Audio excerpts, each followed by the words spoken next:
Muita alegria para mim, é sempre fonte de alegria, de satisfação, de júbilo, poder estar aqui no ICEB, no Instituto de Cultura Espírita do Brasil, mas em primeiro lugar para poder estar do lado do Senhor e aurir aí dessas vibrações magníficas e do aprendizado repetido que é Dr. Jorge André estar ao seu lado. Para mim é um motivo de honra, acima de tudo, merecer as suas palavras, e isso renova e aumenta a alegria da gente estar aqui nessa casa tão amada, tão querida, e uma casa tão importante para a difusão do conhecimento espírita, da cultura espírita, mas mais importante do que isso, da sabedoria espírita, né? Diferente de conhecimento, Sócrates falava que sabedoria era o saber sobre o bem agir, né? E eu acho que essa é a principal função e missão da doutrina espírita. Eu estava vislumbrando aqui o programa que os nossos amantíssimos dirigentes prepararam, né? E ele está dividido em tópicos. E a sua primeira parte, eu vislumbrava lá, falava da ciência espírita, e a segunda parte da religião espírita, né? E talvez tenha uma terceira parte da filosofia espírita. Eu confesso, majoritariamente minhas irmãs, né, porque eu vejo mais senhoras e senhoritas aqui do que senhores, mas também a eles me dirigindo respeitosamente, confesso a vocês que sempre fui um apaixonado pela dimensão científica da doutrina espírita. Busquei a doutrina espírita, acima de tudo, pela curiosidade. Meia verdade, meia mentira. Busquei porque tinha medo da morte, né? E, portanto, o medo da morte que me levou à curiosidade sobre essas questões que são questões fundamentais, né? Desde pequeno, refletindo sobre como é que pode ser essa incrível experiência de existir no mundo e encontrar, num determinado momento do tempo, uma interrupção no seu ciclo, no seu contínuo, como diriam os cientistas. E depois, orientado por uma formação racional, burocrática, materialista, pseudocientífica, a gente não conseguiu, através desses instrumentais teóricos, resolver essa questão fundamental, que era esse medo, né, primordial, inercial, que a gente acaba travestindo de curiosidade científica, né, de investigação filosófica, mas no fundo existe uma energia, uma pulsão estruturante aqui, que é esse dilema que, aliás, o homem tem conversado com esse problema ao longo dos milênios, né, Márcia? E assim buscamos a doutrina espírita, e maior não foi a nossa alegria quando a gente encontrou, ainda bem jovenzinho, agora eu já posso ficar falando assim das coisas como se já tivesse passado muito tempo atrás. Aqui entre amigos a gente pode falar isso, mas na verdade a gente não gosta muito desse fluir do tempo. Mas o fato é que maior não foi a nossa alegria quando a gente encontrava uma obra onde as pessoas não apresentavam a conversa com o transcendental, a conversa com o espiritual, a conversa com os grandes temas da sobrevivência da alma, através e a partindo de um prisma exclusivamente mitológico, né? Na verdade, ou exclusivamente de um ponto de vista de uma crença, ou de algo que se devesse aceitar de um ponto de vista intuitivo, de cima para baixo, sem reflexão. Na verdade, se tratava de um livrinho verde, edição antiga da Federação Espírita Brasileira, que tinha uma parreirazinha e uma foto do Kardec, aliás, com um cavanhaque muito mais bonito que esse que eu estou ostentando aqui. E esse foi o livro que nos encantou naquele passado, porque apresentava, como aliás dizia a sua primeira edição de 1857, tratava-se de um tratado filosófico, né, sobre a mecânica e o funcionamento do mundo espiritual. Portanto, o nosso primeiro contato, ainda universitário, se dá pelo seu lado científico, né? Científico-filosófico. Na verdade, as pessoas, hoje, eu me permito dizer isso, né? Essa é uma experiência e uma percepção que eu tenho. Na verdade, é muito mal discutida essa distinção entre ciência e filosofia espírita. E esse é um tema pelo qual tenho muito carinho, né? A filosofia espírita ou o Espiritismo, enquanto doutrina é filosofia, porque, a exemplo das outras filosofias, o Espiritismo se volta para essas questões que são as questões estruturais de todo o discurso e todo o pensamento filosófico, né? A filosofia, você não chama um pensamento de filosofia pelo modo como o qual respostas são conferidas às pessoas. O que caracteriza a filosofia e faz da filosofia ser filosofia são as perguntas que são formuladas. E, fundamentalmente, não importa se é filosofia da arte, filosofia da ciência, filosofia da educação, filosofia da sociedade, teoria social, não importa. Na verdade, todas as filosofias buscam responder questões primordiais, né? O que eu sou, da onde eu vim, quer dizer, qual é a minha causa, para onde vou, qual é a minha finalidade, qual é o sentido, né?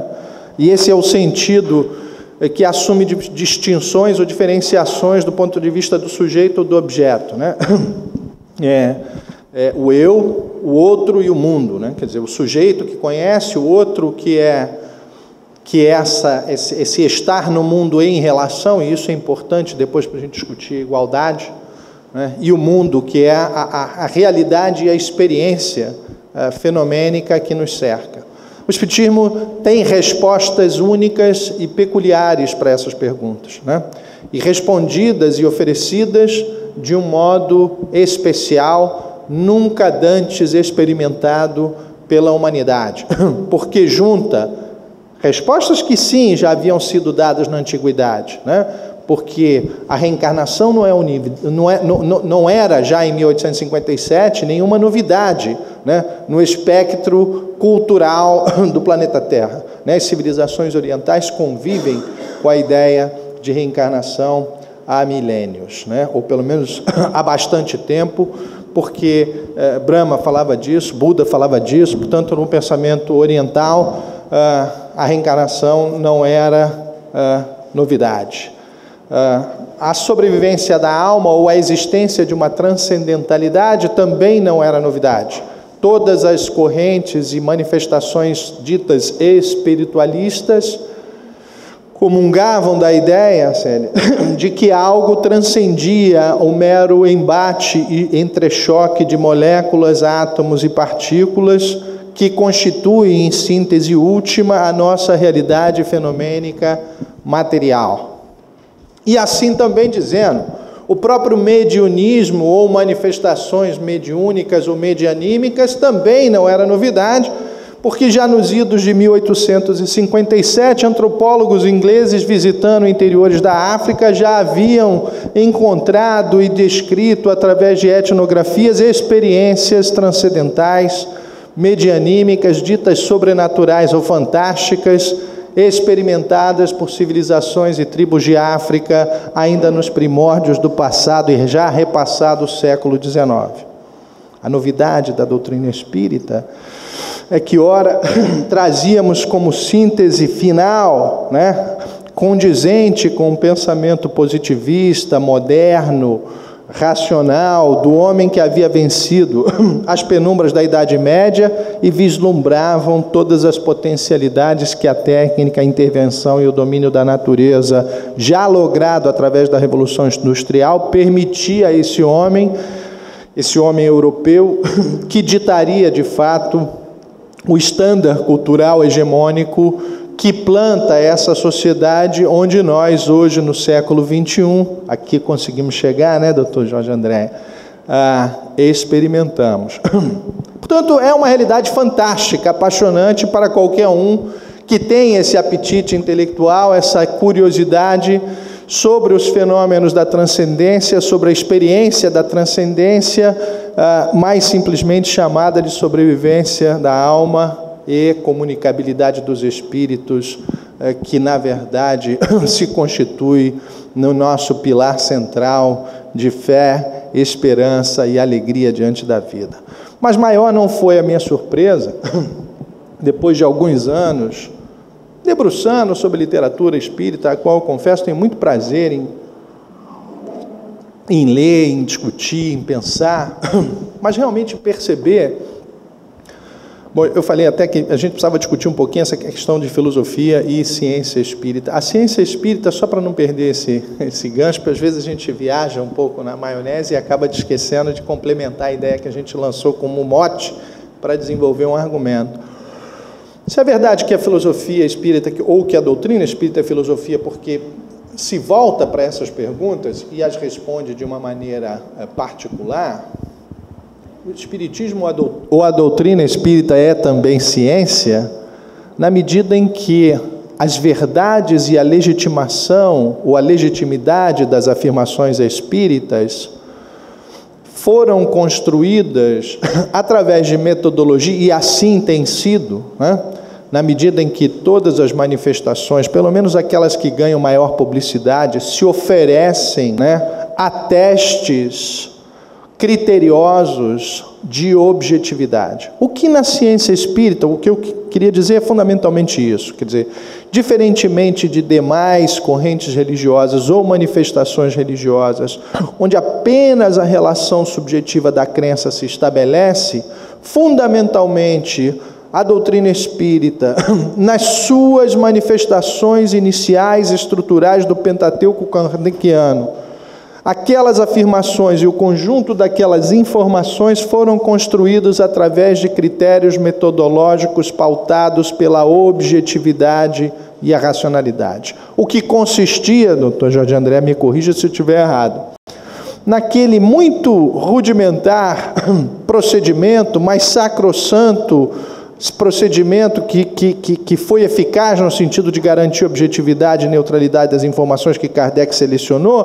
consistia naquela metodologia de formular a mesma questão a diferentes médiuns de Europa, França, Bahia não. Embora já tivesse algumas manifestações na Bahia, já 20 ou 30 anos depois de Kardec publicar o livro, né? Mas na Europa, de uma maneira geral, na França em particular, Kardec dirigia as mesmas questões a médiuns diferentes e extraía das respostas aquilo que eles continham efetivamente em comum, validando e considerando uma resposta como válida e verdadeira, quando a mesma ideia se manifestava em plurimas manifestações ou em plurimas respostas proferidas por distintos médiuns. Através dessa metodologia, Kardec buscava, e na minha opinião logrou sucesso, em expurgar, né, aquilo que de subjetivo, particular, anímico e, portanto, não objetivo, consequentemente não neutro e, por consequência última, não científico, havia nas expressões medianímicas, né? Ele, neste caminho, trata e traça a trajetória que Émile Durkheim, também seu contemporâneo, e seu patrício francês, chamava de objetivar, né, ou neutralizar o objeto da sua análise. Talvez Kardec o fizesse de modo mais intuitivo do que proposital, mas Kardec era um homem de ciência, era um homem do seu tempo e era um intelectual, portanto conectado com todo o movimento positivista que preconizava a possibilidade de que o conhecimento objetivo e neutramente manipulado e operado era capaz de levar o homem em direção ao progresso. Progresso esse que é conceito fundamental, né, com o qual ele olhou para o fenômeno espírita, progresso e evolução, que era um conceito também fundamental no pensamento de Charles Darwin, que descreve a mecânica e o desenvolvimento da natureza baseado no mesmo princípio. E positivismo, e progresso e evolução é esse que estava presente nas ideias do positivismo francês, que foi muito importante como filosofia e que acreditava, acima de tudo, no poder liberatório, né, no poder emancipatório do conhecimento humano e fundamentalmente na ciência, chegando ao cúmulo até de acreditar o positivismo, que a ciência deveria ser tratada como religião, e fundando a religião da ciência, que aliás no Rio de Janeiro a gente tem até uma igreja da religião positiva que presta homenagem a grandes vultos da ciência. Portanto, a doutrina espírita, o espiritismo, o movimento espírita, ou o espiritismo é ciência, muito por conta do modo como que nós, e isso eu já digo hoje da praxis e da prática dos centros espíritas, né? Nos colocamos à disposição do teste do conhecimento objetivo, né? Da metodologia científica. Obviamente que parametrizado para a experiência do fenômeno humano, das ciências sociais e, consequentemente, do fenômeno mediúnico e do fenômeno medianímico, tendo em vista que esse é um fenômeno singular, que, evidentemente, nós não vamos equiparar, e nem essa jamais foi a intenção de ninguém, mas é um pouco a crítica dos adversários, de que o fenômeno mediúnico não se pode ser igualado ou equiparado a uma experiência de laboratório. Até porque, nas experiências físicas das ciências naturais, o objeto de estudo é absolutamente inerte, o que não se dá nesse contexto do fenômeno mediúnico ou medianímico, que é absolutamente transpessoal, humano, né, onde sentimentos, ideias, pensamentos e emoções se envolvem. Mas o fato de termos seres humanos, pensamentos, ideias e emoções não impediu que a ciência laica desenvolvesse outras ciências com similares objetos de estudo. Haja vista a psicologia, ainda no caminho para cá havia lá os esforços hoje de Joana de Ângeles e de Divaldo em contextualizar o estudo da psique humana e a ciência da psicologia na perspectiva do espírito imortal, né? Na perspectiva mais ampla do espírito, conversando amorosamente com a doutrina espírita. Da mesma forma, todas as ciências sociais, a ciência política, a sociologia, a antropologia cultural, são ciências cujo objeto muitas vezes interfere com o sujeito que propriamente tenta conhecê-lo, né? Portanto, isso também não é novidade no campo da ciência. Voltando aqui, eu preciso entrar no campo da lei da igualdade, porque os olhares já me cobram essa objetividade, né? Eu só queria concluir que eu comecei nesse instituto em 1992 pelas mãos de Américo Oliveira Borges. Já são lá 21 anos. Hoje eu parei para pensar nesse negócio. E realmente, eu já estudava a doutrina espírita há algum tempo. O que não traz nenhum mérito, nem eu acho que conhecimento espírita, principalmente evolução moral e espiritual, ela não é quantitativa, né? Eu acho que grandes mutações, né, se operaram ao estalar de dedos. Haja vista quando aquele senhor, né, olhou a luz na porta lá da entrada da cidade e alguém o perguntou, né, Saulo, Saulo, por que me persegues? E a mudança ali, quer dizer, o salto foi absolutamente qualitativo. Ele não precisou estudar tanta doutrina. Ele foi impactado, né, pela visão gloriosa do Mestre Jesus, provocando ali um turbilhão, mas uma verdadeira lavagem espiritual capaz de catapultá-lo a uma dimensão vibratória espiritual, de sensibilização diferente, mas também olhar, né, e ser vislumbrado pelo Mestre Jesus não é para qualquer um e deve ser extremamente impactante. Quer dizer, também a gente consegue entender facilmente por que dessa revolução espiritual. Mas para nós que ainda não somos merecedores, precisamos ralar, né, doutor Jorge, na pedra, tentando ler aqui, bater cabeça e etc. Mas o que eu dizia era que, com o passar desses curtos anos, podem parecer longos, mas são experimentados de uma maneira muito breve, eu acho que a gente começa a ter usar uma expressão mais moderninha, uma sacação mais profunda, de que o que realmente importa na doutrina espírita é o seu conteúdo religioso. E o seu conteúdo religioso, é muito interessante entender isso em Kardec. Kardec é textual quando ele diz que do aspecto filosófico e científico da doutrina espírita, extraem-se informações e aprendizados dos quais se obtêm consequências religiosas. O homem é levado a religar-se com Deus na medida em que se, né, espatifa de cara com a verdade. com a verdade do mundo maior, da existência ininterrupta do Espírito, né? Que apenas dá saltos entre a matéria e a erraticidade, mas vive um contínuo eterno, né? Submetidas a leis específicas, que nos trazem de volta à realidade, né? Daí, esta dimensão do que dizia Kardec, né? Conhecendo a verdade nos leva de volta ao Criador, né? Nos religa ao Criador. E nesse momento a gente não nega, né, ao ditado primordial que nos aconselhava: conheceis a verdade e a verdade vos libertará, né? Voltar ao Criador é, na verdade, romper os grilhões que nos atêm ainda e nos mantêm atados às sombras, para utilizar aquela alegoria de Platão, né?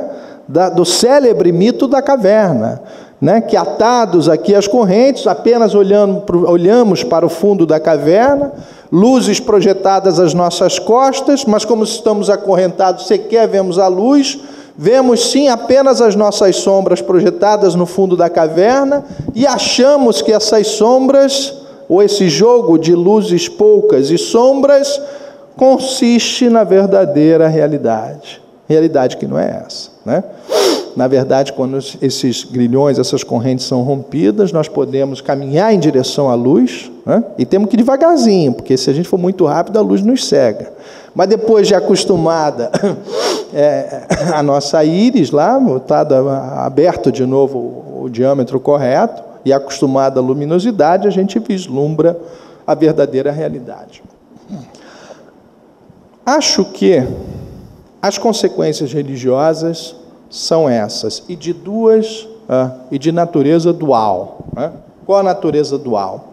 Essa experiência singular, individual, né, de alívio e de renovação, né, que nos convida realmente a comungar com Deus, que nos convida à prece, que nos convida a essa experiência intersubjetiva, mas acima de tudo interior, e uma outra, né?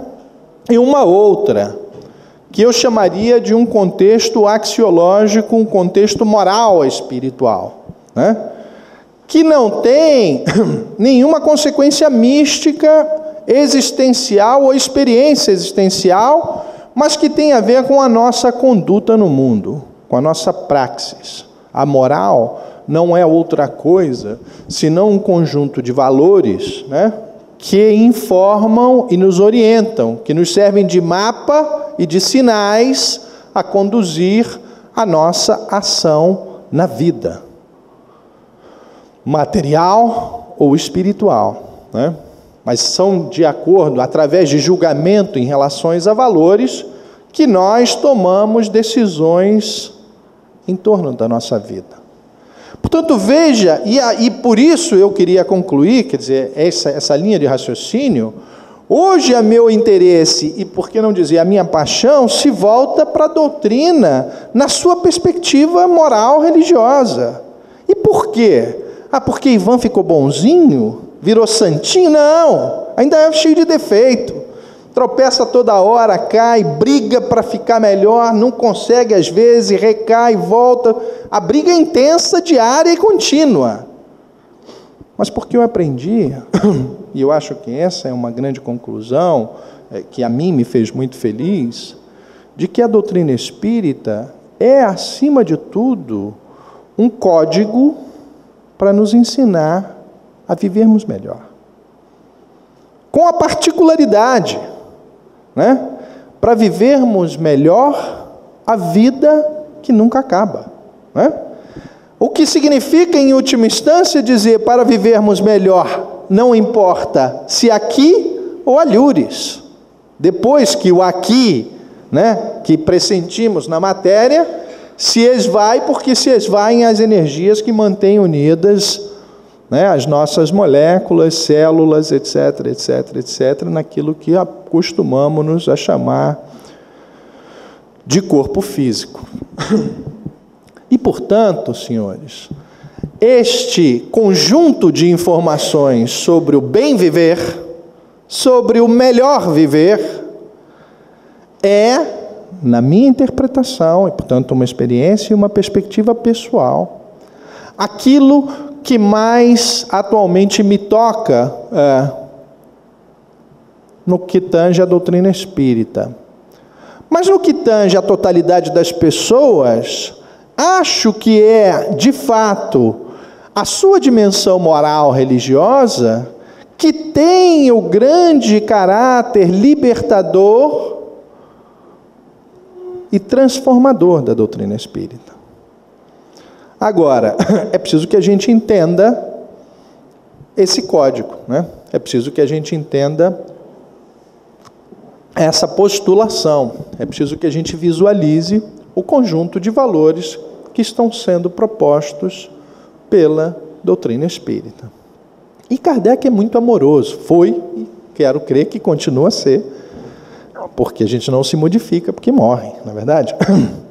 Ele foi muito amoroso, e ele, muitas vezes eu ouvia isso, achava assim, porque trazem piegas, né? Mas realmente, essas relações de adequação, né? Não são por acaso, mas Kardec falou disso, né? Quando Kardec fala das leis morais, ou das leis divinas, e há uma sequência em O Livro dos Espíritos, que é uma filosofia, né? Mas ele fala das leis divinas, desce um grau, fala das leis naturais, das leis morais, né? A moral sendo depreendida da natureza e a natureza derivando do Criador. Elegantérrima sequência, não acha? Super elegante, adequadíssima, né?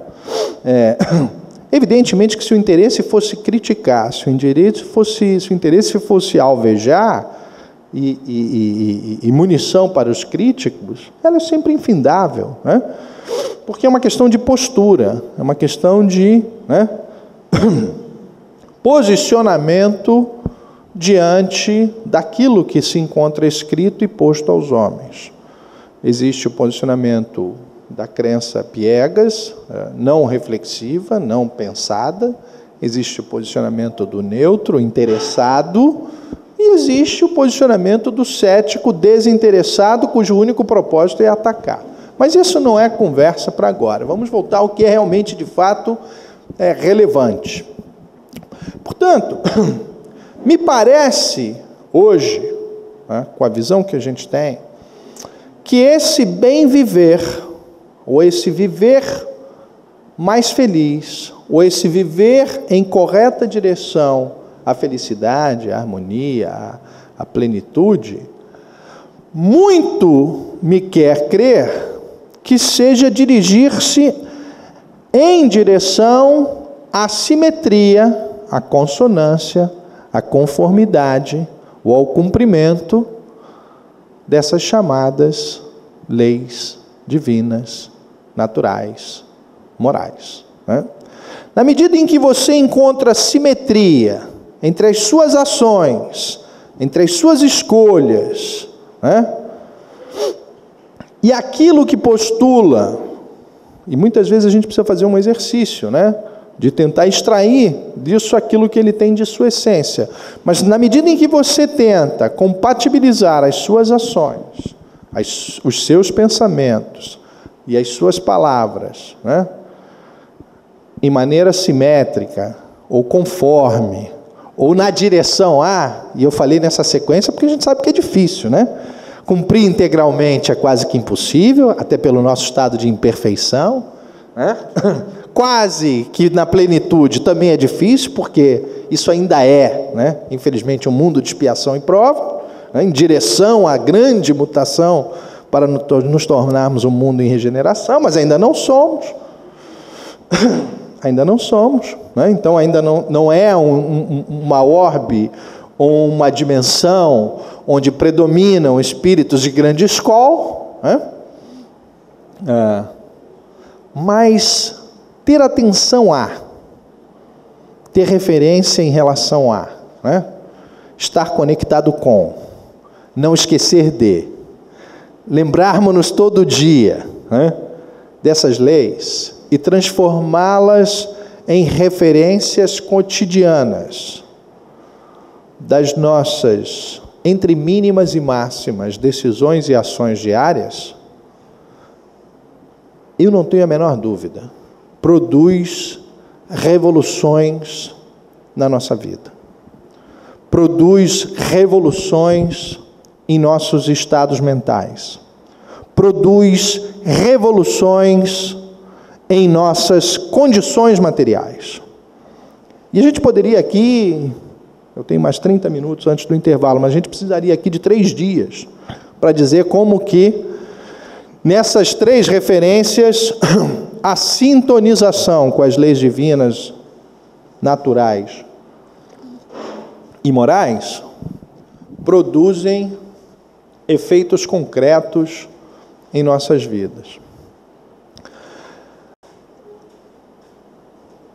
Em falando de lei divina, moral, e natural e moral, eu acho que existe uma grande metanorma, né, descrita implicitamente na cosmologia que se extrai de O Livro dos Espíritos, né? Da filosofia sobre a origem do mundo, o funcionamento, a mecânica, os principais princípios e as principais normas.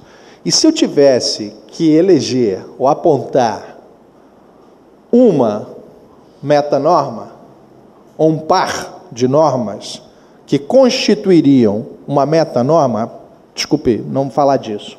A metanorma seria a norma das normas, a norma estruturadora de todas as outras normas, né?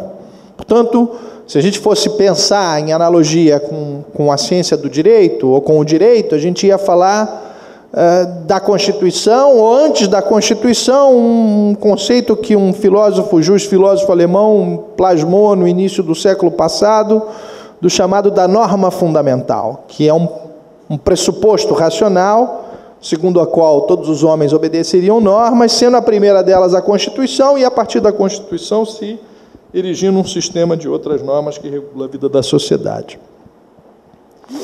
Se a gente tivesse que escolher 2 normas aqui, ou identificar 2 normas que são estruturadoras de todas as outras normas naturais e divinas, estruturadoras das leis sociais, que são também leis morais, assim descritas em O Livro dos Espíritos,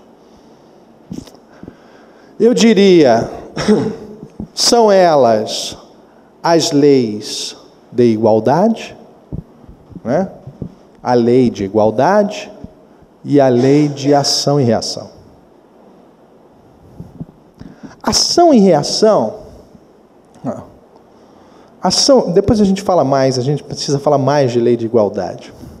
Mas a lei de ação e reação explica uma série de coisas. A lei de ação e reação dá sentido e funcionalidade, por exemplo, à reencarnação, né? Para que existir reencarnação, se ela não fosse a consequência ou a oportunidade, né, ou a reação de uma ação anterior, né, intelectual, mental, energética, física, ação, palavra, pensamento, proferida por um espírito, impressionando o mundo circundante, né? Para utilizar uma expressão dos filósofos alemães, né? A gente, quando a gente pensa, a gente emite algo para o universo, a gente joga algo no universo. Quando a gente fala, esse algo é mais forte, né? E quando a gente faz, é mais forte ainda. Qual é o princípio básico, estruturante que a gente aprendeu da doutrina espírita? Tudo que você joga para o universo, cosmos, logos, papai do céu, Deus, mundo circundante, isso volta, né? E se a gente quiser aqui dar um grande salto, né? Um grande salto, anos-luz, cósmico salto, A gente já traz isso para o plano do cotidiano, né? Para o plano do cotidiano, de uma certa física ou de uma certa mecânica da nossa existência do dia a dia, corriqueiro, rudimentar, quase profano. De entender que todas as experiências pelas quais passamos em nossa vida presente, em nosso momento presente, não são aleatórios. Não são aleatórios. São respostas diretas, imediatas e proporcionais, Dr. Jorge, de ações, pensamentos, palavras ou projeções de qualquer natureza que nós próprios plasmáramos em algum momento, vou utilizar passado, de nossa experiência evolutiva espiritual. Passado esse que pode ter sido nos segundos precedentes ou nos milênios anteriores. E cuja exata identificação não percamos tempo nessa vida buscando, né? Porque ainda não temos sentidos e algumas faculdades, e isso está dito em O Livro dos Espíritos, para a integral compreensão desses mecanismos. Mas ainda assim, sem os mecanismos para a total e integral compreensão, não se trata de apenas fé. Trata-se de experiência sensorial, racional, cognitiva. Porque a gente testa isso todo dia.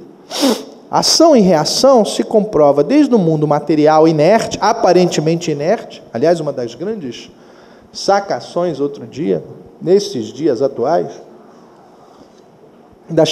da chamada ciência da pós-modernidade, ou da ciência do terceiro milênio, é de que não existe, né, natureza morta, não viva, não existe, né, mineral, né, objeto das ciências chamadas naturais e das ciências sociais ou espirituais. Na verdade, o grande mote da interdisciplinariedade, né, é reconhecer a natureza espiritual de todas as coisas, inclusive do chamado mundo natural, né?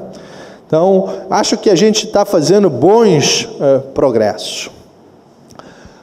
Ainda do ponto de vista da lei de ação e reação, nós depreendemos conteúdos morais muito claros, né? Se a gente entende que tudo pelo que a gente passa, experimenta, pensa, os nossos sorrisos, as nossas lágrimas, as nossas angústias, os nossos prazeres, as nossas preocupações, as nossas diversões, estão intrinsecamente, direta e absolutamente conectadas com ações, pensamentos, palavras e projeções do passado, a gente começa, né, a tomar consciência de uma nova posição no mundo, qual seja aquela mesmo simplória que a gente tem quando vai atravessar uma rua. Eu preciso prestar atenção no que eu vou fazer, porque se eu não prestar atenção, se eu não olhar para o lado, a menos que eu seja o arqueiro zen, né? Porque o arqueiro zen acerta no alvo de olho fechado. Mas se a gente não prestar atenção, seguramente o carro vai dar uma trauletada na gente na hora que vai atravessar. E como a gente aprende que tudo que a gente faz volta, a gente passa a aprender que a gente precisa tomar cuidado com o que a gente vai fazer hoje, né? A gente precisa aprender a tomar cuidado com o que vai fazer hoje, né? Porque o que nós vamos sentir e experimentar nos segundos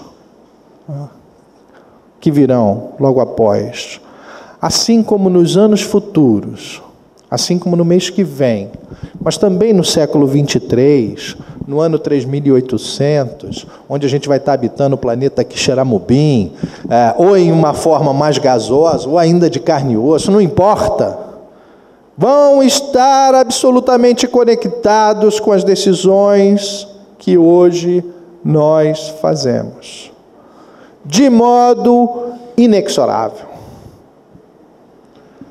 A lei de ação e reação é que nos dá o toque da vida. Fala assim, amigo, não faz mal ao seu próximo. Bobagem. Fazer mal ao próximo é fazer mal a você mesmo, né? Amigo, não esconde seu pensamento, não. Pensou bobagem? Policia, né? Tomás de Aquino, vai dormir? Dá uma pensadinha, amigo, bota na balança. O que eu fiz hoje?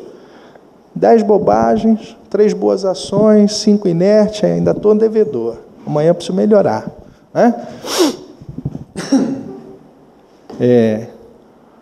Ou mais simplesmente, né? Sugestão do carinhoso mestre: orai e vigiai, né? Vigiai seus próprios pensamentos, porque pensamento é vida, e pensamento gera vida espiritual, gera forma-pensamento, gera coisas que ficam aí, existindo no mundo das ideias, cujas ideias são conceitos vivos no plano dos espíritos, né? Cuidado com os nossos pensamentos. A gente joga para o mundo e eles nos assombram depois. Eis o conteúdo de ação e reação. Não faz mal. Faz o bem, né? Fazer ao seu próximo aquilo que você gostaria que fosse feito com você. Porque não é outra coisa que acontece. Se você faz o bem, e veja bem, né, sobre fazer o bem. Não faça o bem esperando um simétrico retorno. O retorno é inevitável, né? O retorno vem. Você faz o bem, volta o bem. Mas não exatamente aquele bem que você está fazendo. Nesse aspecto, Papai do Céu, né, que disse Albert Einstein, não joga dados. Mas também não é assim que ele opera, né? O bem que nos volta é o bem que nós necessitamos. E que nem sempre é aquele bem que nós fazemos ao outro, porque o outro, naquele momento, precisa daquele bem que nós fazemos a ele. E que, dependendo das nossas circunstâncias, não são exatamente aquele bem que nós necessitamos da providência nesse exato momento, né? Eu acho que ação e reação nos dá, acima de tudo, o senso de responsabilidade diante da vida, né? Responsabilidade, essa ficha caiu um dia que eu ouvi Divaldo falando sobre Joana, sobre essas grandes questões da psique humana, e dizendo que, exatamente, né, diferente de todas as outras correntes religiosas, né, que propugnavam por um Deus ao qual se devia temer, né, e de condutas que, uma vez cometidas, importavam na aplicação de penalidades, né, porque o indivíduo tinha culpa, né? Então, quem é culpado precisa expiar a pena. É o que propõe a ciência da pena, ou a ciência penal. Mas quem é livre, né? Quem é livre, quem é civitatis, quem é igual, não expia pena. Quem é civitatis, cidadão, quem é igual ao outro, repara o mal que faz, responde pela sua ação. Portanto, é responsabilizado. E a gente já começa aqui a dedilhar, né, aonde ação e reação se une e interconecta com a igualdade, né? A gente responde e é responsável perante aqueles que são extensão da nossa existência, né? Aqueles com os quais reconhecemos a nossa própria identidade, né? Aqueles aos quais, ferindo a eles, ferimos a nós próprios. Porque, no dizer de um filósofo, há muitos que creem que tudo é um, né? Pitágoras disse isso. Paulo disse isso quando falava aos gregos, né? E existe uma dimensão que é a dimensão do Deus em todos nós, né?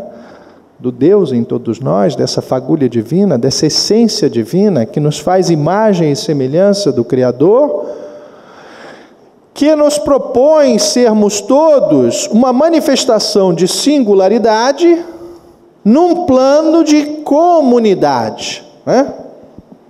E eis o fundamento da ideia de igualdade. Igualdade, Dr. Jorge, que eu entendo como unidade, né?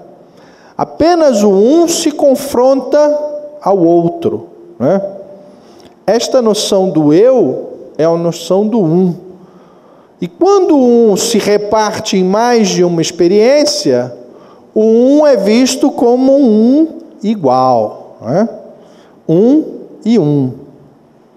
E é esta noção de unidade que se encontra presente na estrutura fundamental da nossa filosofia espírita, a de que os espíritos são criados simples e ignorantes, portanto, iguais. Iguais, simples e ignorantes, iguais na sua filiação divina, mas igualmente iguais nas suas infinitas possibilidades, né? Iguais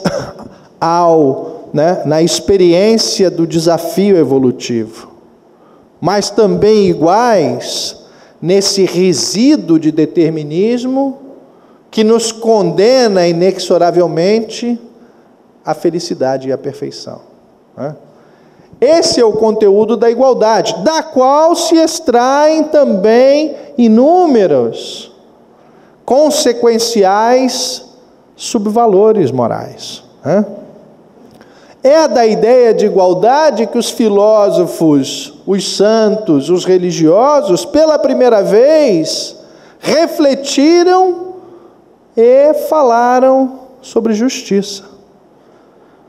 Porque justiça nada mais é do que equiparar situações, colocando-os em equilíbrio, em igualdade, né? A noção da justiça não é a balança, né? E qual é o mecanismo para pesar, né? O mecanismo das equivalências. Das equivalências. Mas como é que você identifica o peso das equivalências?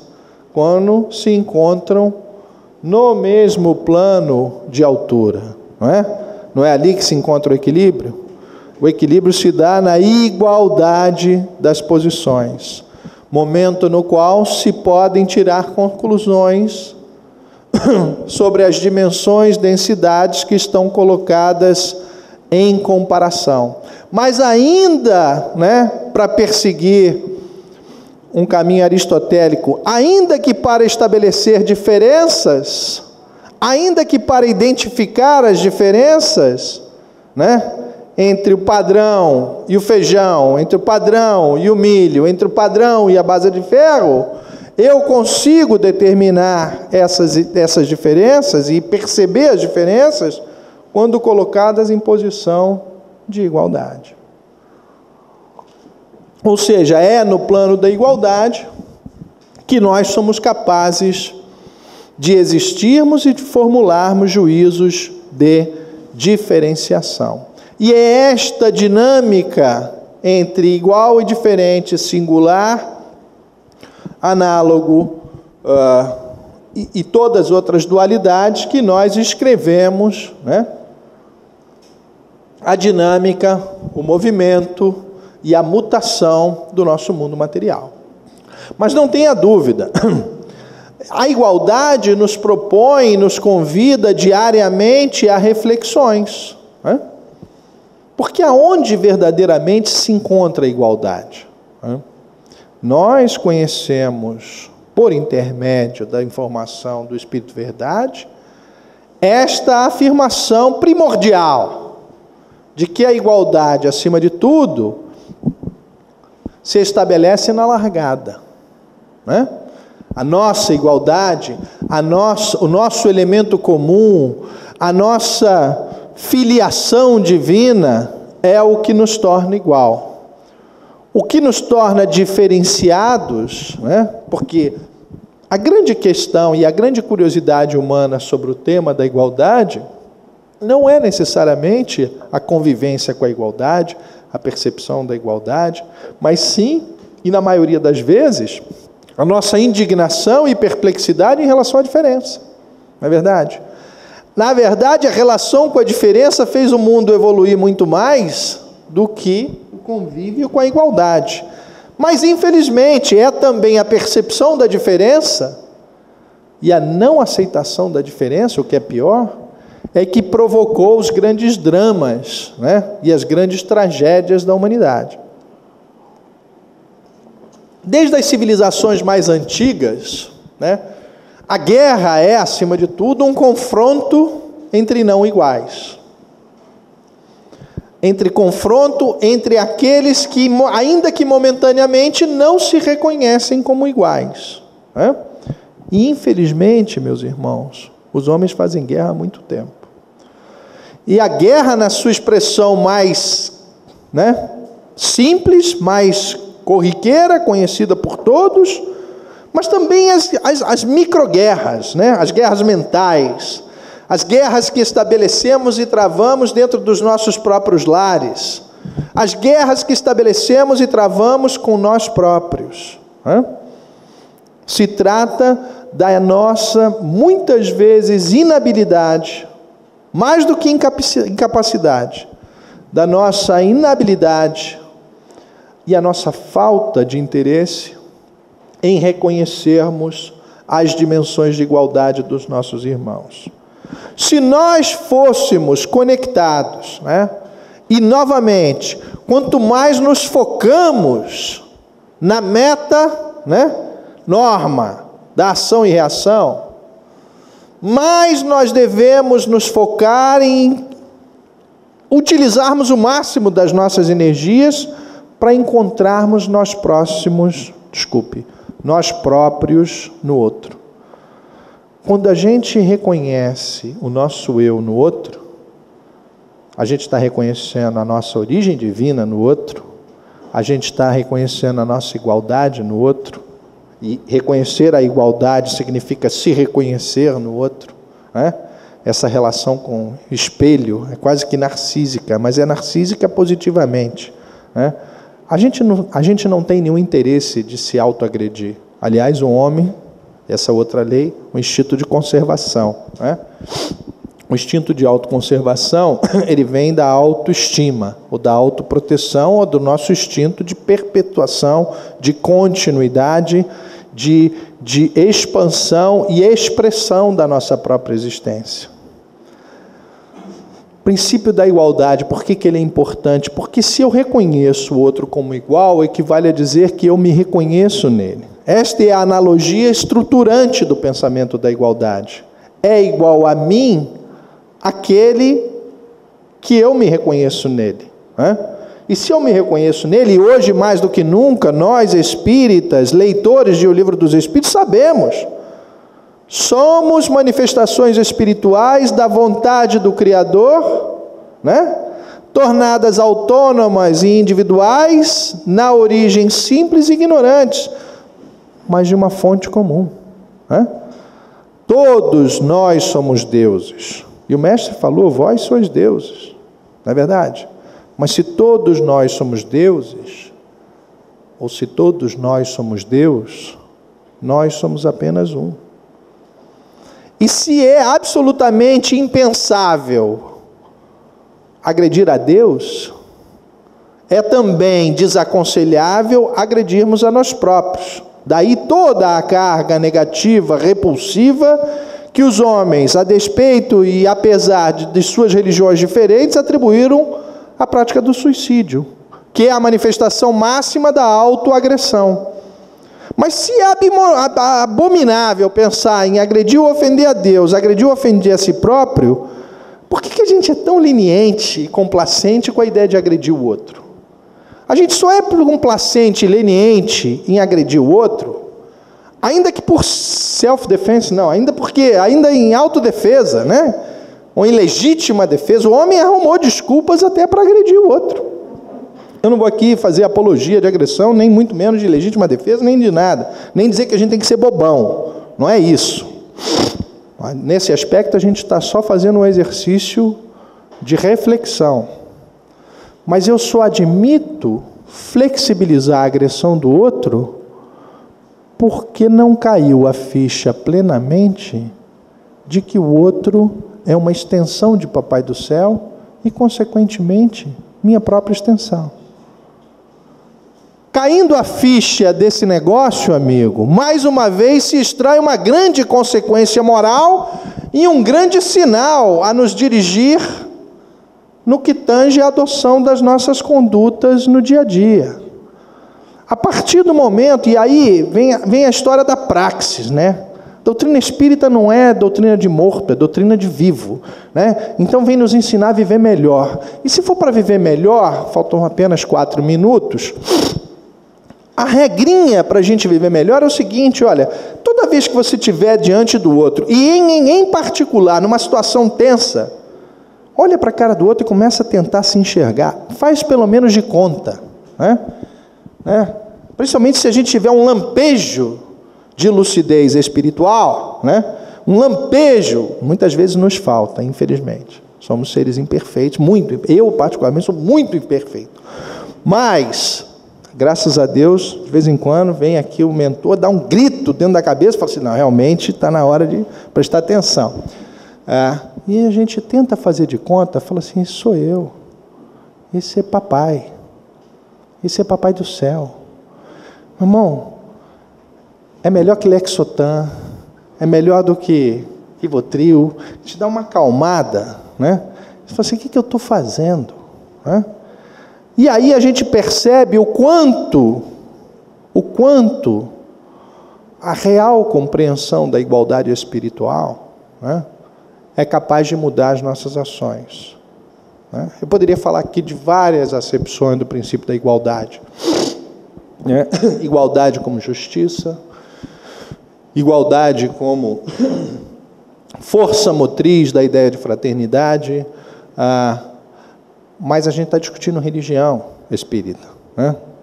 De uma sociedade solidária, de uma sociedade onde a cooperação, a fraternidade leve à construção de uma experiência de vida melhor, mas também de uma sociedade melhor, de relações interpessoais melhores, né? De experiências materiais e espirituais de maior qualidade. Portanto, perceber a igualdade das criaturas é nos convidar a tratá-las da maneira como nós buscamos nos tratar. Se a gente desse tudo para o outro, como a gente gostaria de dar para a gente, quando a gente tivesse condição disso, imagina como a conta ia ser difícil, né? Como a gente não consegue dar tudo para o outro que a gente quer para a gente, mas na medida em que a gente avança para perceber que o outro é uma extensão da gente, as relações de distribuição dos recursos existentes na sociedade, na natureza, e no nosso estoque de sentimentos, né? No nosso inventário de amor, de atenção, de carinho, esta economia da redistribuição dos recursos materiais e espirituais começa a experimentar um salto revolucionário, né? E é isso, meus amigos, faltam 30 segundos.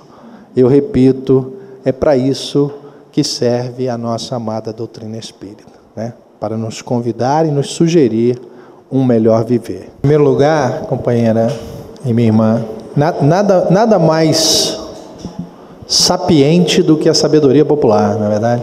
Os ditos populares, na verdade, são verdadeiros veículos de conhecimento prático, pragmático, né?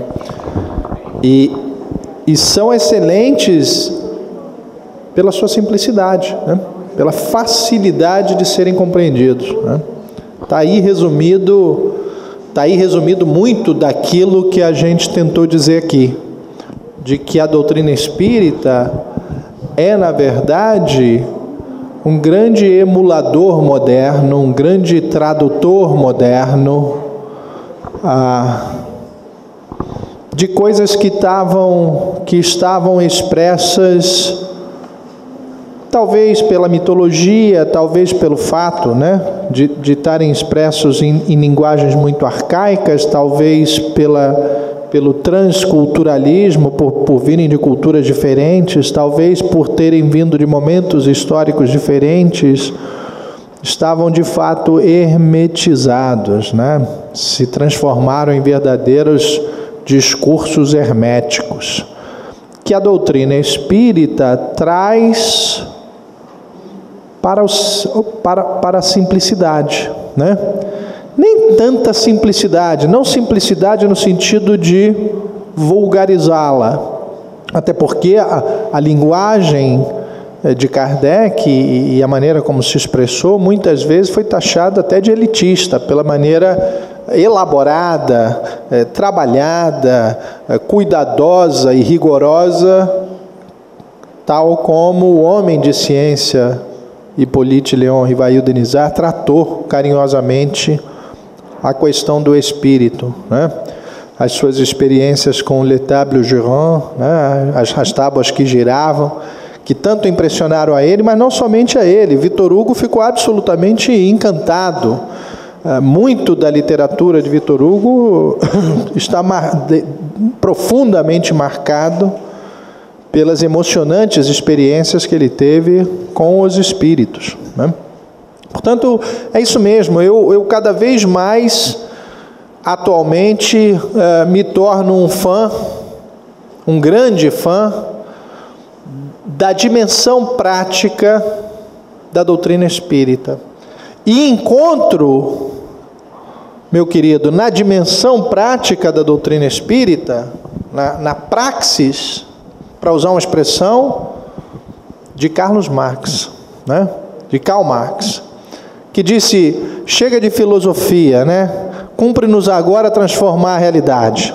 E ele achava que a esterilidade do conhecimento descomprometido com a ação tinha estagnado, paralisado, retardado o progresso liberatório da espécie humana, né? Na moderna visão de Jürgen Habermas.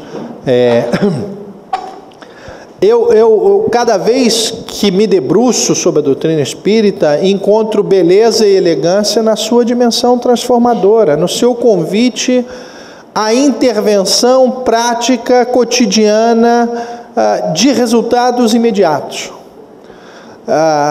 Estou plenamente convencido que aí reside as consequências morais que se extraem, né, da análise dos fatos objetivamente demonstrados, dimensão filosófica, né, abordando questões, dimensão científica, abordando questões primordiais do interesse humano, né, da onde vim, o que sou, para onde vou, qual é a minha natureza, qual o sentido da minha existência, dimensão filosófica, mas destas informações trazidas pelos espíritos, né, das quais todas as possibilidades de dúvida podemos nos sentir liberados, né, delas extirpadas, os assombros da subjetividade, pois aplicado o método experimental, objetivo, rigoroso, científico.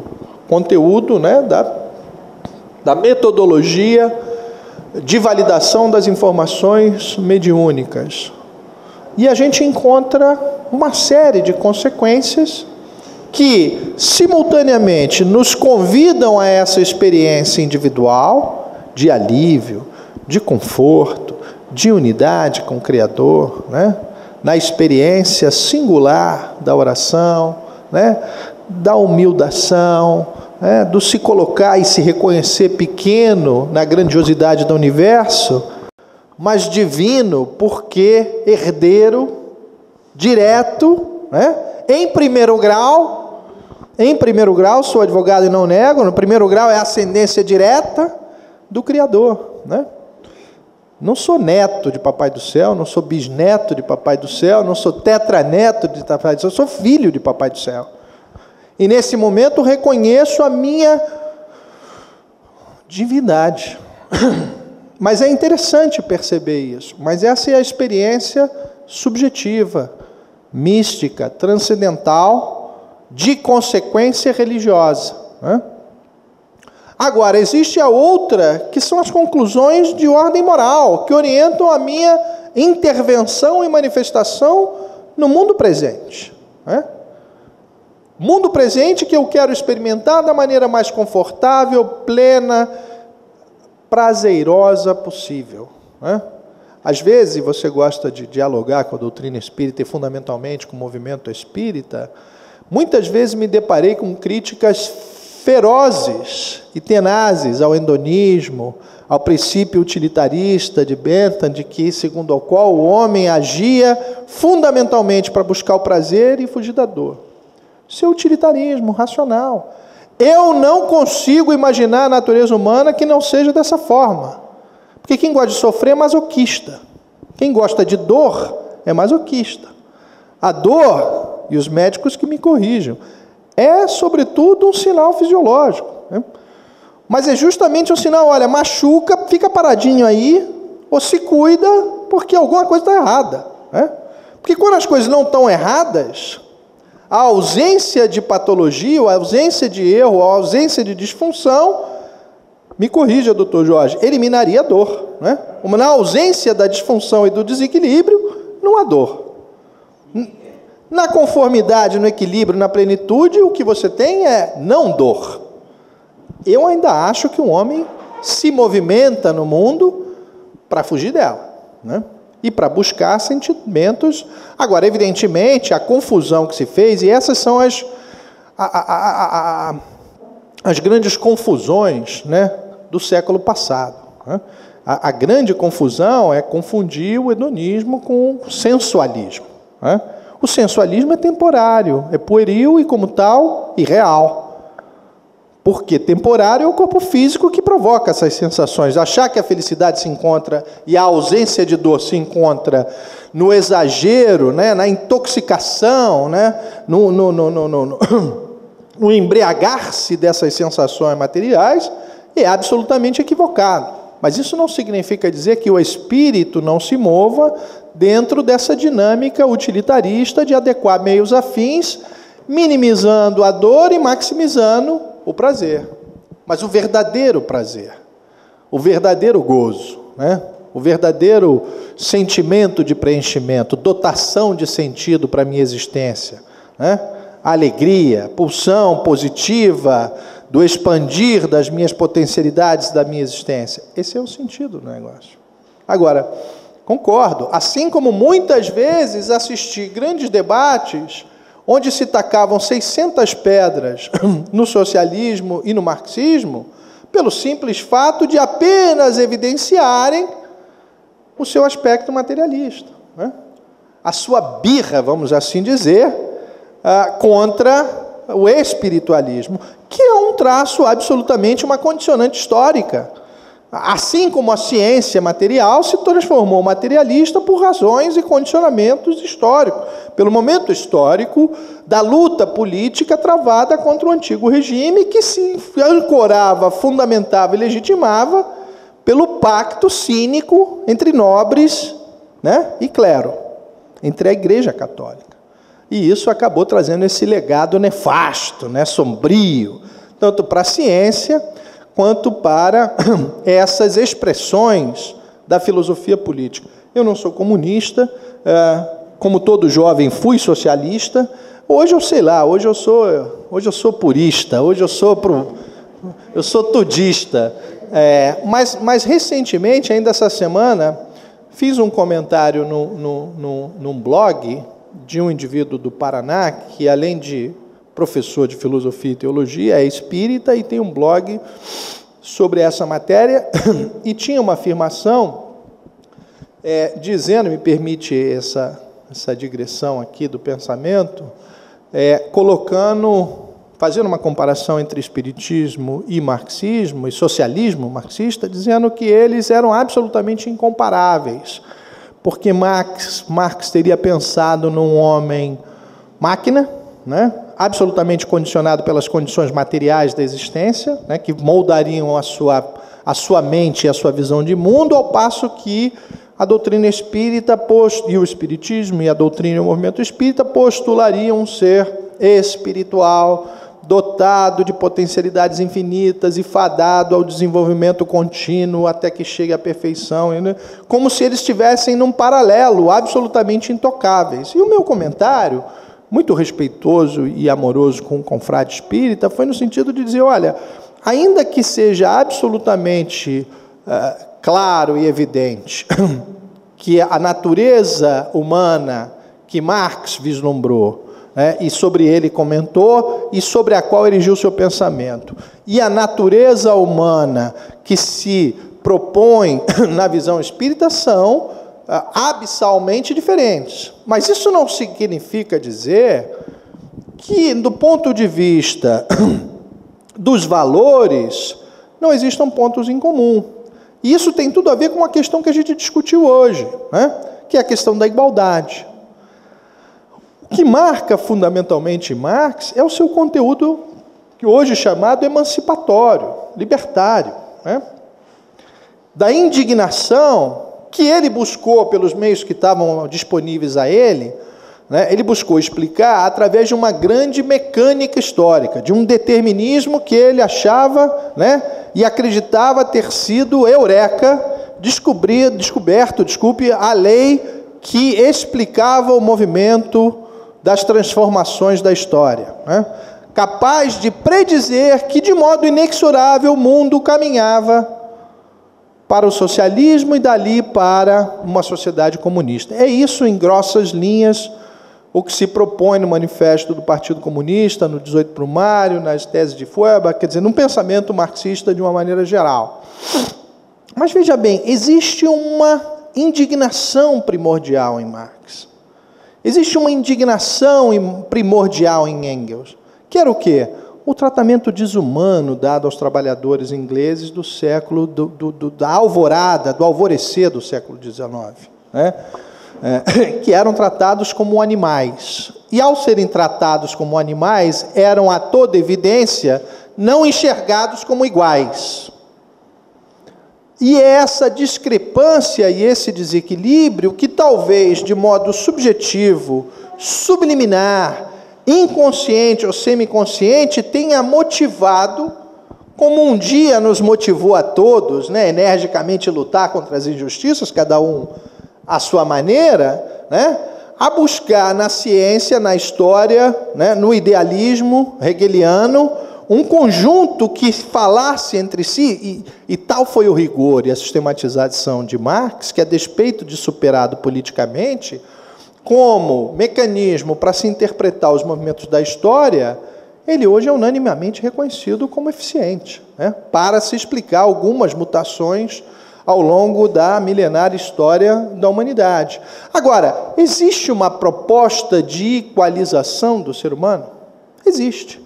Existe uma proposta de estabelecimento de relações solidárias, cooperativa entre os seres? Existe.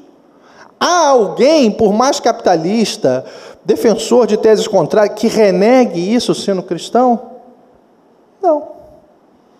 Então, não se pode dizer que eles são paralelos absolutamente intocáveis. E eu, de maneira nenhuma, quero fazer apologia a nenhuma corrente política, nem contra, nem a favor, muito pelo contrário, como dizia a piada do português.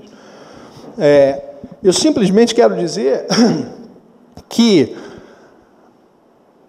a busca da igualdade, a indignação, a revolta, a repulsa, a rejeição existencial à desigualdade tem sido uma força motriz do progresso da humanidade, né? Hoje, nós, né, seres, espíritos imortais, neste momento vestidos na carne, né, já experimentamos múltiplas existências. E já experimentamos viver em sociedades que tratavam homens como coisas, né? A gente aprende lá, né? A res e as personas, né? Quando a gente estuda direito, res é coisa. E aí a gente aprende que os escravos eram tratados como coisas, eles não eram igual, não tinha direito, né? Eram os escravos, os animais e as mulheres, né, doutor Jorge André? Na economia e na sociedade escravocrata da antiguidade. Fazia tudo parte do patrimônio do pater familias, né? Eram os boizinhos, os cachorros, os escravos e as mulheres. Doutor Ivan, eu queria começar lhe dizendo o seguinte, que a sua exposição foi fantástica e abrangente, e criou asas ao pensamento, porque esse tema é absolutamente maravilhoso, né? É prevenção de conflito e tempo de cidadania. Maria Amélia está de parabéns, como sempre, porque foi fantástico. E queria também lhe dizer que, ainda que o senhor não tivesse nos dito que é advogado, mesmo assim nós saberíamos, porque isso ficou explícito na sua exposição. Nós comentávamos, o professor Mário Petzold e eu, e depois com o doutor Jorge André, nós fizemos esse comentário. Criando asas no pensamento, num determinado momento de sua fala, bem no começo, o senhor falou algo que para mim foi importantíssimo, muito tocante, porque o senhor disse que Kardec foi um homem do seu tempo. Isso para mim é uma coisa fantástica, importantíssima, porque embora nós saibamos que ele tenha sido um espírito do vigor que ele é, o missionário como ele foi, ele conseguiu ser um homem do seu tempo. E mesmo assim, sendo um homem do seu tempo, ele conseguiu codificar essa doutrina maravilhosa para todos nós. Não é muito fácil para nós espíritas, pelo menos para mim, uma criatura de mediana para baixo, conseguir ser uma mulher do meu tempo, vivenciando os ensinamentos espíritas. Eu acredito que seja difícil para muita gente. Às vezes a gente pende para um lado ou pende para o outro. E nesse momento histórico que nós estamos vivendo no mundo, e eu quero me reportar particularmente ao Brasil, gostaria que o senhor desse algumas pinceladas para a gente desse momento político e social que nós estamos vivendo no Brasil. Ainda mais nesses últimos dias que nós temos assistido aí a esse conflito de interesses e de, sei lá de quê, de valores entre o legislativo e o judiciário. Isso tem mexido muito com a cabeça da gente. Eu disse ao doutor Jorge Andréia que eu ainda não sou uma espírita que consigo compreender os políticos. Eu ainda não tenho paciência com político, eu não aprendi, eu ainda vou chegar lá, como ele, eu sei. Mas é difícil, então, por gentileza. Obrigada. Seu nome é? Mônica, tá. Muito obrigado, Mônica, pela precisa, oportuna e bela intervenção, e desafiador convite, né? Você me pediu para comentar duas coisas, se eu corretamente compreendi, né? Não vou nem falar se eu tenho competência, eu acho que eu não tenho mesmo, mas como eu estou sentado aqui, eu preciso responder o que você perguntou. Mas, na verdade, você falou sobre a dificuldade de viver hoje em conformidade com os cânones espíritas, e para rapidamente tecer um comentário sobre o que acontece hoje quando a gente tem A gente ainda não tem uma crise institucional, mas a gente tem um bate-boca institucional. Essa é a grande verdade, é uma futrica institucional. Mônica, eu vou começar pela primeira. Eu acho, e a dificuldade de compreender os políticos, talvez advenha do fato de que a gente tende a visualizar ou a esperar que pessoas que têm a responsabilidade de exercer o poder ou estar em condições de visibilidade, preponderância e relevância política, né, fazendo das suas ações, ou gerando nas suas ações, repercussões e efeitos na vida de tantas pessoas, fossem pessoas iluminadas. Iluminadas não no sentido, talvez tão espiritualístico, mas iluminados no sentido iluminista desse termo, né? Pessoas conectadas com os melhores valores, com os valores transformadores, eticamente corretos e de conduta condizente com as suas palavras, o que é sinal de maturidade moral do indivíduo, né? Quando ele já começa a agir da maneira e em conformidade com as coisas que são faladas, né? Aquela história do, né, faça o que eu falo, né? Para ter a autoridade, né, de falar, faça o que eu falo, é preciso que a pessoa faça ele também aquilo que fala, sob pena de absoluta deslegitimação daquilo que se fala, né? Mas a gente tende a acreditar nisso, porque talvez essa também faça parte do conjunto, né, de mitos e ideologias sobre as quais a gente constrói a nossa percepção de vida, né, a nossa sociedade. Ainda existem algumas mentiras que, de tão reafirmadas, a gente começa a acreditar que é verdade. Mas se a gente reconhecer que essas pessoas são tão humanas, devedoras e medianas para baixo como nós, você vai perceber que, infelizmente, eles não se distinguem daquelas pessoas que se encontram ao nosso lado, né? E nesse particular, e esta é a grande sacação da doutrina espírita, né? Você não faz progressos políticos e você não tem avanços sociais sem uma pluralidade de transformações individuais, não é verdade? É preciso transformar o homem para que a sociedade, de fato, se transforme e progrida, do ponto de vista positivamente espírita ou espiritual, né?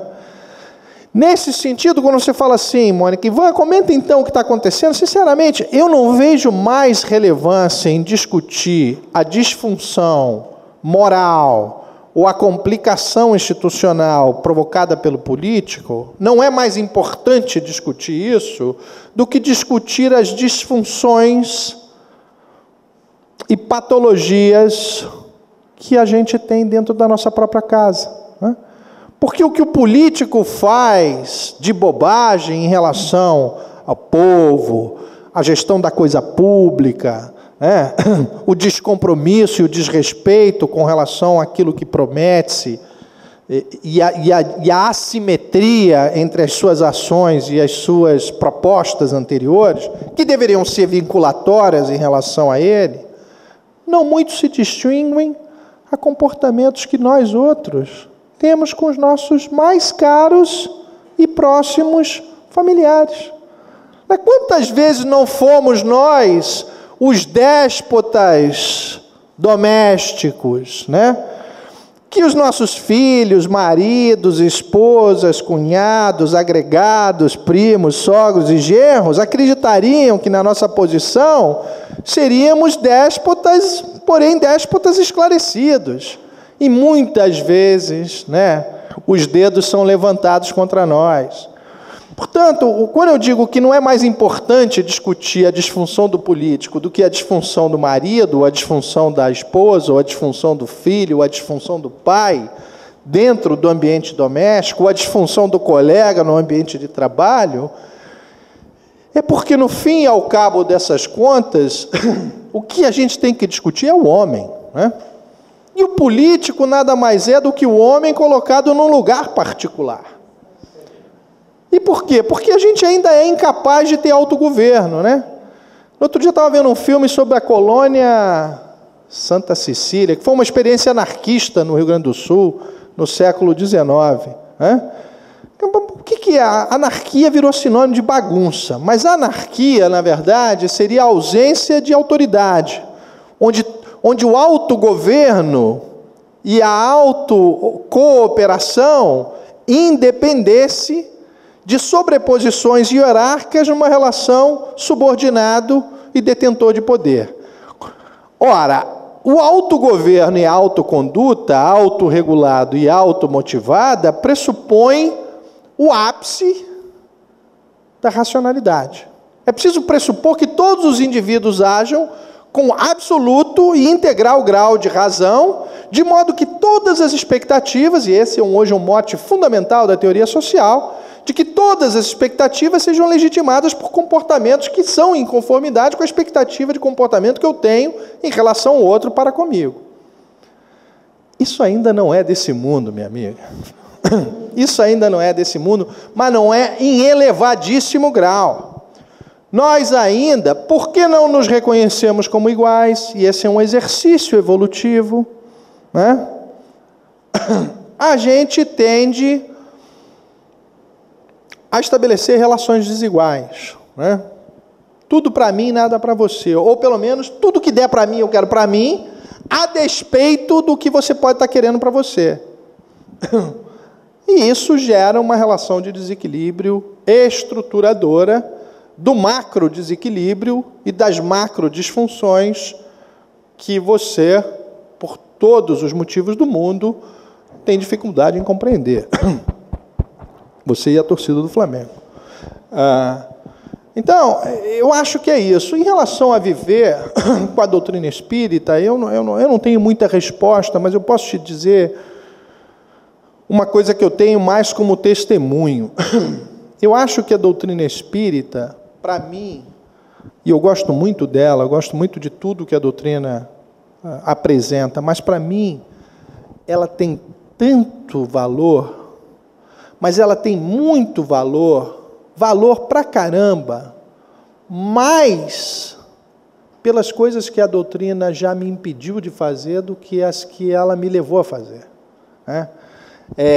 Exatamente por isso eu tenho tanto apreço e tanto carinho e tanto, sabe, tanta apreciação por esse lado pragmático da doutrina, pela capacidade da gente se relacionando intelectualmente com a doutrina, ser capaz de criar mecanismos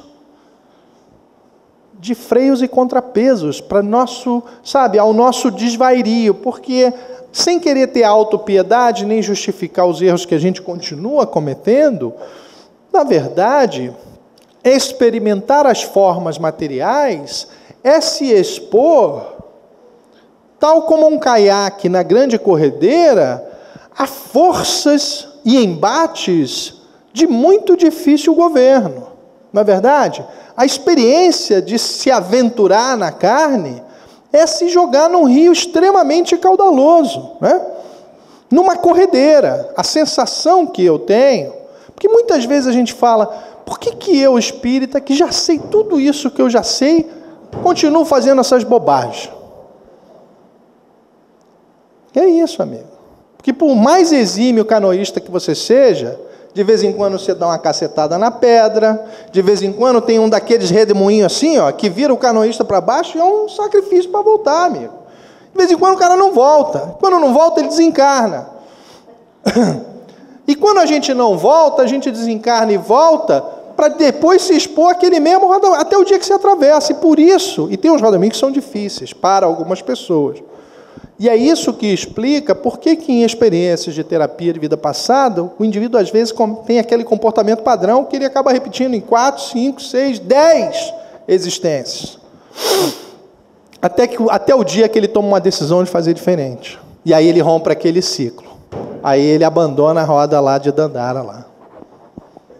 O Instituto é um fórum, principalmente os pioneiros estão aqui, que se dão essas questões e que a gente pode levantar sem quaisquer, digamos, é importante isso, porque em certos determinados meios isso é visto de outra maneira, mas o Instituto é próprio, porque inclusive Kardec que ele coloca, o Espiritismo entende com todo todas as questões que interessam a humanidade, científica, filosófica, sociais, políticas também, política com P maiúsculo. Então eu quero colocar, primeiro, importa discutir ideias, valores, teses, e não pessoas, instituições. Isso não. Mas as teses, os valores, e se as pessoas estão possuindo esses valores, pega o carapuço, mas não discutir, digamos, pessoalmente. Agora, eu queria levar a nossa reflexão, que uma coisa é você estar numa atuação familiar, outra coisa é estar numa instituição, digamos, no governo, isso é que está influenciando o legislativo, está influenciando milhares de famílias. A gente tem que ter a dimensão para dar, aí sim, o peso necessário para analisá-las. Essa é a reflexão que eu coloco. Eu concordo, concordo plenamente com você. Eu acho que a discussão não é essa. Quando eu coloquei que eu acho mais importante, ou é menos importante discutir, ou é tão importante quanto discutir o problema do político, ou o problema do nosso marido, esposa, filho, neto, do familiar, ou do nosso próximo mais próximo, né? É porque no plano dos acertos e desacertos, em que eu me referia, da praxis, da orientação, né, da axiologia e da moral espírita, eu não vejo gradação nenhuma. É evidente que esses indivíduos têm uma posição singular de poder, mas o poder é absolutamente humano, né? Poder, dizia Max Weber, é a capacidade de influenciar a pessoa determinando a conduta do outro pela ordem e manifestação da sua vontade, né? Mas o próprio Max Weber distinguiu entre autoridade e legitimidade. O poder, ele pode ter ele pode ter causas diferentes. O poder pode vir da força física, ele pode vir da legitimidade, pode vir da autoridade, reconhecida ou não reconhecida. Para mim, são manifestações humanas, né? Eu acho que, nesse aspecto, me volta a questão que eu referia antes, que é a questão da responsabilidade. Acho que a gente pode sim debater, mas não naquele plano, quer dizer, no contexto em que eu me referia à capacidade transformadora da doutrina espírita para nos levar à felicidade. Eu acho que essas pessoas, é tão importante discutir o nosso próximo e a relação com o próximo, quanto relacionar a questão do político. Ver no político um humano, ou vê-lo como igual, quero crer eu, é também uma manifestação de caridade. Quer dizer, é reconhecimento cristão de que esse indivíduo, ele não é nem melhor do que eu, pelo fato de assumir determinada vocação ou posição momentânea política, de exercício do poder, ele não é melhor do que eu, e também não é pior do que eu. E foi nesse exato sentido que eu quis me manifestar, que essas hediondas manifestações do político não são muito diferentes das nossas condutas autoritárias, violentas, birrentas e negativas que a gente adota na nossa própria casa. No relacionamento homem e mulher, muitas vezes, né? Essas relações de expoliação, autoridade, traição, desconformidade, assimetria, violência, ela não se dá só no plano institucional do poderoso e do pobrezinho fracassado, sabe, invisível e anônimo. Muitas das vezes nós estamos reproduzindo, e o que eu quis dizer em última instância é de que ele não está fazendo nada muito diferente do que a gente mesmo faz, né? O Congresso Nacional nada mais é do que uma síntese do nosso próprio povo. A gente está muito acostumado a levantar o dedinho e falar, política não presta. Mas todo mundo, quando vai levar a multa, vira para o guarda e fala assim, doutor, como é que a gente pode resolver isso aqui? Entendeu? Isso vai desde dessa dimensão, que o Roberto da Mata muito bem fala sobre isso, né? Um antropólogo, aliás, tem uma virtude, ele é de Niterói. Vai desde esse negócio até as manifestações mais extensas. E é o que eu estava dizendo, quer dizer, na verdade, é um contínuo da nossa igualdade, que representa o estado evolutivo em que nós nos encontramos. Por isso eu dizia, mais importante do que levantar o dedo e eventualmente criticar o político, eu estou preocupado na minha transformação. Eu estou preocupado e feliz pelas coisas que eu já consegui deixar de fazer. Estou ainda preocupado pelas coisas que eu ainda preciso deixar de fazer. E talvez feliz também com alguma outra realização proativa que eu tenha logrado êxito em conseguir. Mas é isso aí, né, doutor Jorge? Chegamos ao final da nossa reunião. Queremos agradecer ao companheiro, essa coisa toda. Apenas nós queremos fazer uma conclusão. E você trouxe uma perfeita conclusão da doutrina espírita. Você mostrou a ciência dos porquês na filosofia espírita. Você mostrou, também não falou direto, mas mostrou os valores científicos, que está no livro dos médiuns, e mostrou o processo religião. Mas você não botou a religião fora. Você interiorizou o negócio e deu um estado de religiosidade. Foi o que você fez na tarde de hoje. O seu estado de religiosidade. Meus parabéns.